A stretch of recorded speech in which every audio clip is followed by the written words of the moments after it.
আম্মাজান আয়েশা সিদ্দিকাকে জিজ্ঞাসা করছেন, খেয়াল করেন, বলে আম্মাজান আজকে কি বার? তো বলতেছে, বাবা আজকে তো সোমবার। হযরত আবু বকর সিদ্দিক রাদিয়াল্লাহু তাআলা আনহু বলেন, তাহলে আম্মাজান মনে হয় আমি আর পৃথিবীতে থাকবো না।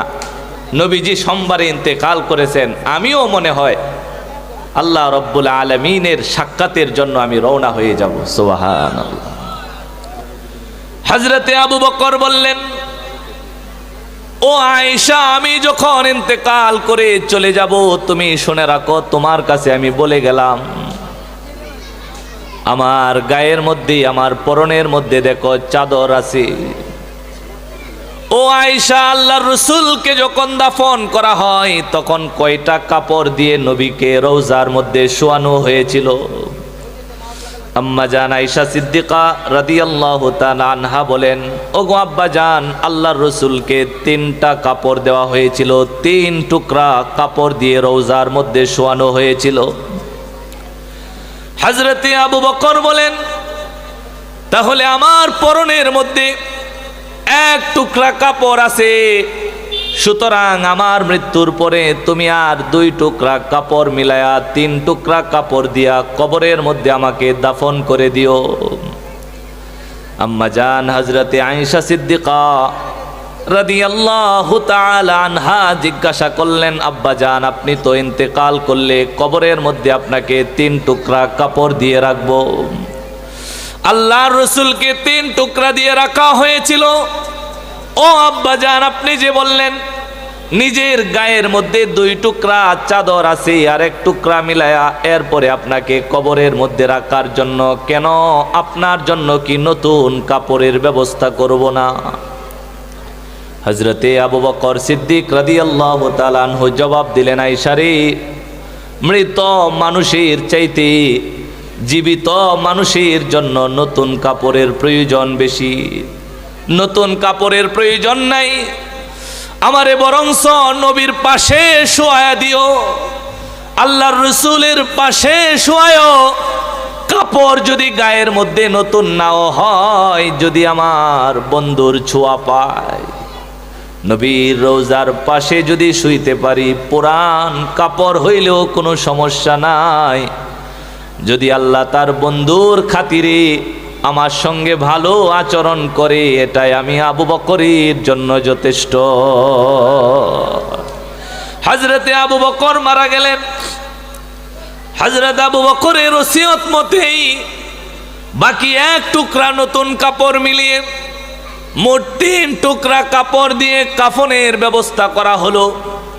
নবীজি সাল্লাল্লাহু আলাইহি ওয়াসাল্লামের রওজার পাশেই আম্মাজান হযরতে আয়েশা সিদ্দিকা রাদিয়াল্লাহু তাআলা আনহার ঘরের মধ্যেই নবীর রওজার পাশে আবু বকরকে শোয়ানো হলো।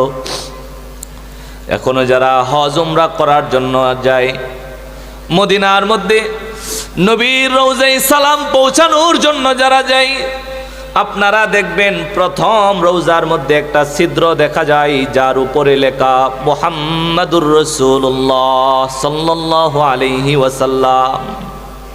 এরপরে দ্বিতীয় আরেকটা ছিদ্র, উপরে লেখা আবু বকর সিদ্দিক রাদিয়াল্লাহু আনহু।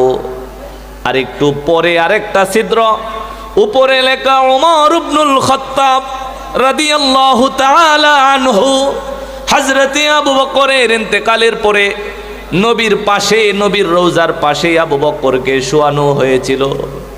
কিন্তু নবীরে যেই পরিমাণ ভালোবাসতো, তার চাইতে বেশি নবীরে ইজ্জত করত, সম্মান করত, আদব দেখাইতো।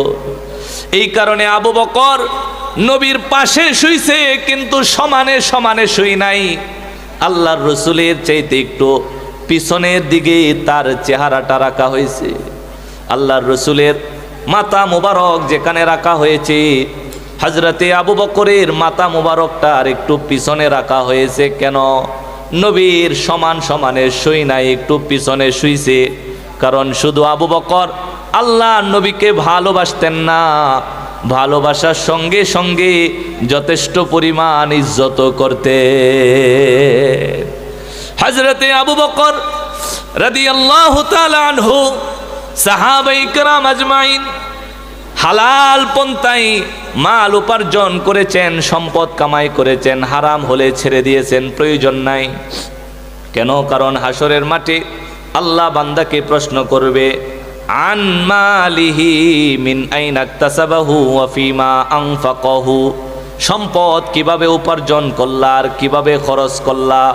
4 নাম্বার প্রশ্ন, আল্লাহর রাসূল বলেন, ওয়া আন ইলমিহি ফিমা আমিলা বিহি, ও বান্দা আজকে জবাব দাও, দুনিয়ার মধ্যে যেই পরিমাণ জানতা সেই পরিমাণ আমল করছো কিনা।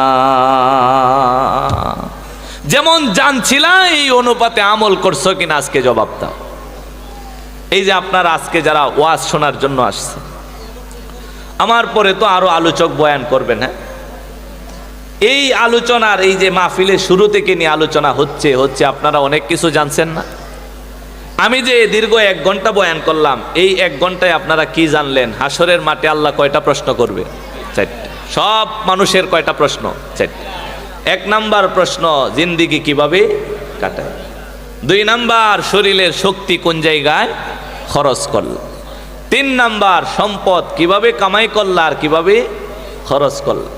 4 নাম্বার প্রশ্ন হবে, বান্দা দুনিয়াতে যেই পরিমাণ তুমি জানছিলা সেই অনুযায়ী আমল করছিলা কিনা। তার মানে আপনাদের চাইতে আমরা যারা উলামায়ে কেরাম নামে চলতেছি, আমাদের টেনশন কি কম না বেশি? জোরে বলে বেশি। যে জানে যত বেশি তার টেনশনও তত বেশি। কারণ আল্লাহর প্রশ্ন এটাও হবে, বান্দা যেই পরিমাণ জানতা পৃথিবীতে সেই অনুযায়ী আমল করছো কিনা, জবাব দাও। আমার বাবাজি আজকে যেই কথাগুলি জানতেছেন, আমলের নেওতে ইনশাল্লাহ শুনেন এবং আজকে থেকে আমল আরম্ভ করে দিবেন। রাজি আছি না ভাই? ইনশাল্লাহ আল্লাহ কবুল করুন, সবাই পড়ি আমিন। আমি আমার আলোচনার মুলাখাসটা টেনে, সারাংশটা টেনে আমি শেষ করে দিচ্ছি। একটু খেয়াল করেন ছাত্র ভাইরা, ছোট বাচ্চারা কোনো আওয়াজ দিবেন না। পুরাটা একটা ক্লাসের মতো, শুরু থেকে নিয়ে শেষ পর্যন্ত আমি এই ক্লাসটা করাইলাম। এখন সবকটা নিয়ে এরপরে আমি ছেড়ে দিব। আমার আলোচনাটা করতে খুব কষ্ট হয়েছে, ঠান্ডা খুব বেশি লাগছে, গলার আওয়াজ আটকে যাইতেছে। এরপরেও আমি আপনাদেরকে 4টা কথা শোনাইছি। আল্লাহ রব্বুল আলামিন প্রত্যেকটা মানুষকে হাসরের মাঠে কয়টা প্রশ্ন করবে? 4টা। 1 নাম্বার প্রশ্ন বলেন, আল্লাহ জিজ্ঞাসা করবে কি? জিন্দিগি কিভাবে কাটাইলা। সবাই বলেন 1 নাম্বার প্রশ্ন কি? জিন্দিগি কিভাবে কাটাইলা।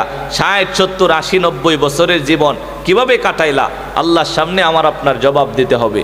2 নাম্বার প্রশ্ন, শরীরের শক্তি কিভাবে খরচ করলা, কোন কাজে খরচ করলা। 3 নাম্বার প্রশ্ন, সম্পদ কিভাবে কামাইলা আর কিভাবে খরচ করলা। 4 নাম্বার প্রশ্ন, যতটুকু জানতা সেই অনুযায়ী আমল করছো কিনা। এই 4টা প্রশ্ন আল্লাহর কাছে আমার আপনার জবাব দিতে হবে। আজকে এখানে ক্লাসের মতো পড়া হয়েছে, আমার সামনে একজন দাঁড়ায়া, এই বড়া মজলিসের মধ্যে একজন দাঁড়ায়া এই 4টা প্রশ্নের কথা বলেন যে এই 4টা প্রশ্ন আল্লাহ করবেন। কোন 4টা প্রশ্ন করবেন? একজন দাঁড়ায়া বলতে হবে। হুজুর আসছেন প্রদর্শনী, মাশাআল্লাহ। একজন দাঁড়ায়া বলতে হবে। যতক্ষণ না বলবেন আমি ছাড়বো না। হ্যাঁ, এটা মাঝ মস্তির বয়ান পাইছেন না যে হুজুর আপনার দায়িত্ব করার, আমরা দায়িত্ব শোনা। না, এটা ক্লাস ভাই, এটা ক্লাস। না বলতে পারলে আমি আবার বলবো, কিন্তু দাঁড়ায় একজন আমারে শোনাইতে হবে। মাশাআল্লাহ, দাঁড়ান। নারে তাকবীর। আওয়াজ হয়েছে না? আপনারা পড়াও দিবেন না, আরেকজনে দাঁড়াইছে তারেও উৎসাহ দিবেন না, তাহলে কোনটা করবেন? হ্যাঁ, হুজুর রোজাও রাখবো না, ইফতারও খাইতাম না, তুই কাফের হয়ে মরবাম নাকি? এই সবাই একটা তাকবীর দেন, নারে তাকবীর। মাশাআল্লাহ ভাই বলবেন। হ্যাঁ, আসসালামু আলাইকুম ওয়া রাহমাতুল্লাহি ওয়া বারাকাতুহু।